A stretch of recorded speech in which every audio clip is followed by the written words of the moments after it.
ओम शांति। अशरीरी भव बुक का तीसरा पार्ट इस वीडियो में पढ़ेंगे और सुनेंगे। बुद्धि में एक की ही याद से यथार्थ परखने की शक्ति को तीव्र बनाने के लिए मुख्य कौन सा साधन है? परखने का तरीका कौन सा होना चाहिए? तुम्हारे सामने कोई भी आए उनको परख सकते हो? हर एक ने अपना अपना विचार बताया।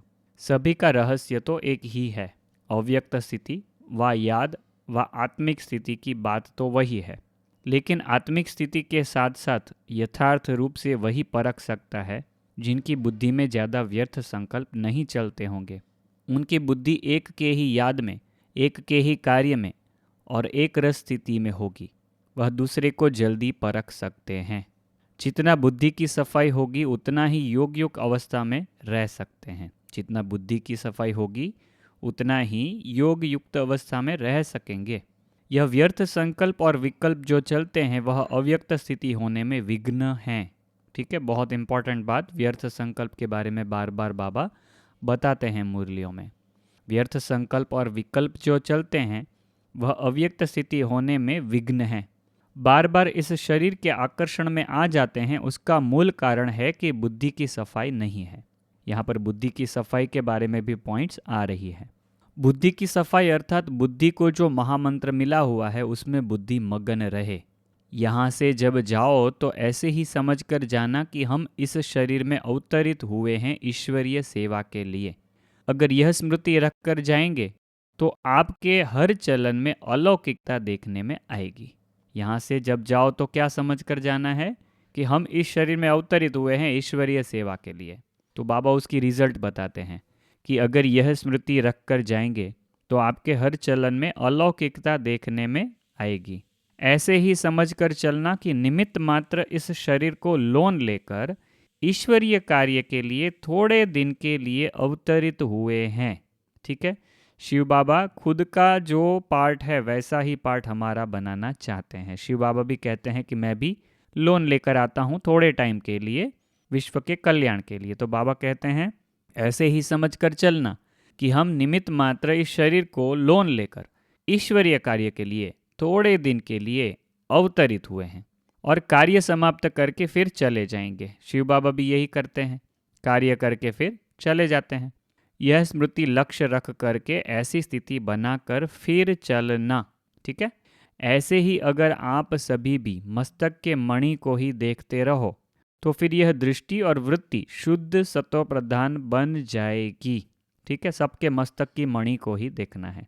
दृष्टि जो चंचल होती है उसका मूल कारण यह है, आत्मिक स्थिति की कमी यही कारण है दृष्टि चंचल होने का। मस्तिष्क के मणि को न देख शारीरिक रूप को देखते हो। शारीरिक रूप किसी का अच्छा लगने लगता है तो फिर विकारी दृष्टि जाती है, खराब भावना उत्पन्न होती है, विकारी दृष्टि जाती है। तो यह मस्तिष्क के मणि को न देख शारीरिक रूप को देखते हो, इसलिए दृष्टि चंचल होती है। तो दृष्टि की चंचलता का बहुत बड़ा विस्तार है। रूप को न देखो लेकिन मस्तिष्क के मणि को देखो।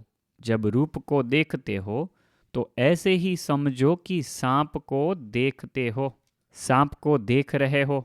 सांप के मस्तक में मणि होती है ना, तो मणि को देखना है न कि सांप को। अगर शरीर भान में देखते हो तो मानो सांप को देखते हो। सांप को देखा और सांप ने काटा, सांप तो अपना कार्य करेगा। सांप में विष भी होता है।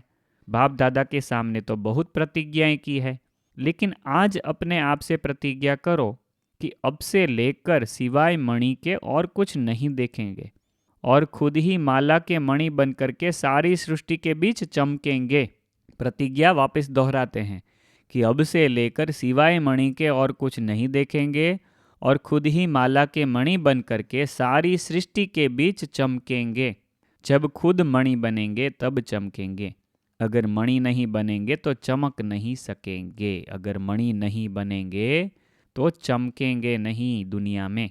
दो बातें मुख्य याद रखना है कि एक तो मणि को देखना, देह रूपी सांप को न देखना, और दूसरी बात अपने को अवतरित समझो। अवतरित का बाबा ने पहले बताया, बाद में मणि देखने का बताया। देह रूपी सांप को नहीं देखना है।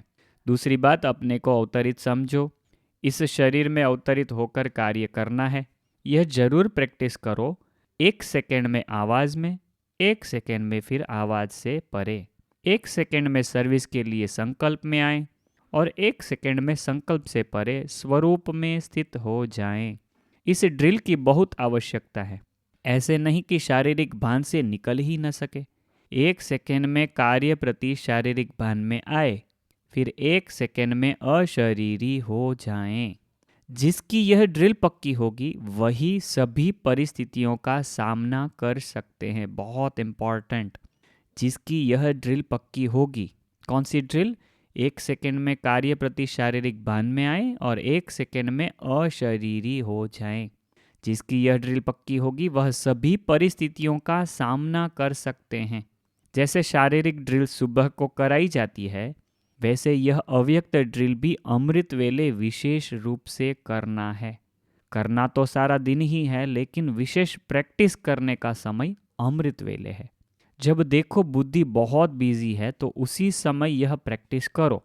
परिस्थिति में होते हुए भी हम अपनी बुद्धि को न्यारा कर सकते हैं, लेकिन न्यारे तब हो सकेंगे जब जो भी कार्य करते हो वह न्यारी अवस्था में होकर करेंगे। देखो, सब चीज़ें कनेक्टेड है। एक तो आप सेकंड में न्यारे कब हो सकोगे, तो उसके लिए भी कंडीशन है कि आप जो भी कार्य कर रहे हो वह भी न्यारी अवस्था में होकर करना है। अगर उसमें लिप्त होकर करेंगे, उसमें पूरा आप ओत प्रोत हो गए हो, अपने को शरीर समझते, तो नहीं कर पाएंगे।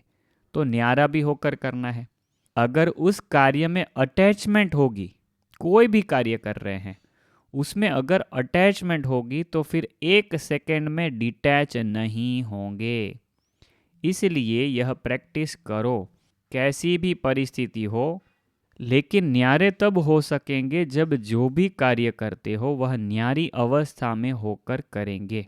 अगर उस कार्य में अटैचमेंट होगी तो फिर 1 सेकेंड में डिटैच नहीं होंगे। इसलिए यह प्रैक्टिस करो, कैसी भी परिस्थिति हो। क्योंकि फाइनल पेपर अनेक प्रकार के, बहुत इंपॉर्टेंट पॉइंट आ रही है, यह पॉइंट बहुत ध्यान से सुनना, क्योंकि यह बहुत चीज़ का आधार है, हमारी अंतिम स्थिति का आधार है, अंतिम प्रैक्टिस का आधार है। फाइनल पेपर अनेक प्रकार के भयानक और न चाहते हुए भी अपनी तरफ आकर्षित करने वाली परिस्थितियों के बीच होंगे। फाइनल पेपर बुक हमने स्टार्ट किया था इस चैनल पर, उसमें यह पॉइंट बहुत इम्पॉर्टेंट आई थी कि फाइनल पेपर अनेक प्रकार के भयानक, पहला तो भयानक, ठीक है, भयानक परिस्थितियां होंगी। दूसरी ऐसी परिस्थितियां होंगी जो न चाहते हुए भी अपनी तरफ आकर्षित करेगी, ठीक है। ऐसी परिस्थितियों के बीच हमारे पेपर होने वाले हैं। एक तो भयानक, दूसरा न चाहते हुए आकर्षित करने वाली परिस्थितियां। उसकी भेंट में जो आजकल की परिस्थितियां हैं वह कुछ भी नहीं है। समझ में आई बात? 2024 तक जो भी परिस्थितियां आई वह भी इस परिस्थितियों के सामने कुछ भी नहीं है जो आने वाली है परिस्थितियां। 16 अक्टूबर 1969 में यह महावाक्य सुना दिए थे। सिर्फ बिंदु और एक, उसके आगे विस्तार में जाने की दरकार नहीं। सिर्फ बिंदु और एक, उसके आगे विस्तार में जाने की दरकार नहीं है। विस्तार में जाना है तो सिर्फ सर्विस प्रति, ठीक है, सर्विस करनी है, समझाना है किसी को, इसलिए विस्तार कर रहे हैं, तो ठीक है। अगर सर्विस नहीं तो बिंदु और एक, उसके आगे अपनी बुद्धि को चलाने की इतनी आवश्यकता नहीं है। सिर्फ अपनी विस्मृति इन सब बातों को उत्पन्न करती है।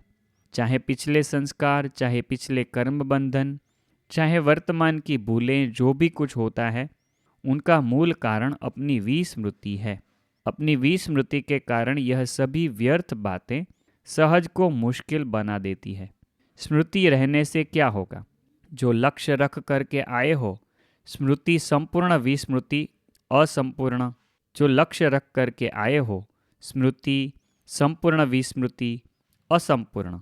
विस्मृति है तो बहुत ही विघ्न है, और स्मृति है तो सहज और संपूर्णता है। अपनी बुद्धि को कंट्रोल करने के लिए कई बातों को हल्का करना पड़ता है। सभी से हल्की चीज़ क्या होती है? आत्मा, बिंदी। तो जब अपने को कंट्रोल करने के लिए फुल स्टॉप करना होता है तो आप भी बिंदी लगा दो। जो बीत चुका उसको बिल्कुल भूल जाओ। फुल स्टॉप से फ़ायदे करके एक बुक है, उसमें भी ऐसी पॉइंट्स आएगी और आई भी होगी। इसके पहले फुल स्टॉप से फ़ायदे करके एक बुक बनी है, उसमें भी यह पॉइंट्स आई होगी। और अगर नहीं आई है तो आगे हम जो पार्ट्स कवर करेंगे उस बुक के, उसमें कहीं ना कहीं आएगी। तो यहाँ पर बाबा कहते हैं सभी से हल्की चीज़ क्या होती है? आत्मा, बिंदी। तो जब अपने को कंट्रोल करने के लिए फुल स्टॉप करना होता है तो आप भी बिंदी लगा दो। अपने को अगर कंट्रोल करना है तो बिंदी लगा दो। जो बीत चुका उसको बिल्कुल भूल जाओ, इसको कहते हैं बिंदी लगाना। बीत चुका है वो भूल जाए, ठीक है। 20 अक्टूबर 1969 की अव्यक्त मूल्य से लिए हैं यह पॉइंट। अशरीरी होकर फिर शरीर में आने का अभ्यास पक्का होता जाता है। अशरीरी होकर फिर शरीर में आने का अभ्यास पक्का होता जाता है। जैसे बाप दादा अशरीरी से शरीर में आते हैं, वैसे ही तुम सभी बच्चों को भी अशरीरी होकर के शरीर में आना है। अव्यक्त स्थिति में स्थित होकर फिर व्यक्त में आना है। ऐसा अभ्यास दिन प्रतिदिन बढ़ाते चलते हो। 13 नवंबर 1969 के अव्यक्त मूल्य महावाक्य है। अभी आगे का जो टॉपिक है संपूर्ण समर्पण अर्थात दृष्टि और वृत्ति में रूहानियत। यह पॉइंट्स हम अगले वीडियो में अगले पार्ट में कवर करेंगे, ठीक है। यह बुक आपको कैसी लग रही है कमेंट ज़रूर करिएगा, वीडियो को लाइक भी ज़रूर करिएगा। चैनल पर नए आए हैं तो सब्सक्राइब भी कर लीजिए, क्योंकि ऐसी ही महावाक्यों की वीडियोस हम इस चैनल पर लाते रहेंगे जब तक हम कर सकते हैं यह चीज़, ठीक है। तो आप ज़रूर इस चैनल को सब्सक्राइब करें, सबको शेयर करें और कमेंट तो ज़रूर करें, क्योंकि जितने आप लाइक कमेंट करते हैं उतना यह वीडियोस दूसरे बीके लोगों को पहुंचता है और वो भी इन अव्यक्त महावाक्यों से कुछ न कुछ प्राप्ति कर पाएंगे, ठीक है। खुद को ज्ञान से भरपूर कर पाएंगे, तो उसका भी पुण्य आप ले सकते हो दूसरों को शेयर करके, ठीक है। तो यह बुक भी हम कंटिन्यू करते रहेंगे और दूसरी जो बुक है व्यक्त से अव्यक्त की ओर, वह भी बहुत ही सुंदर बुक है, उसके भी पार्ट्स हम आगे बनाते रहेंगे। ओम शांति।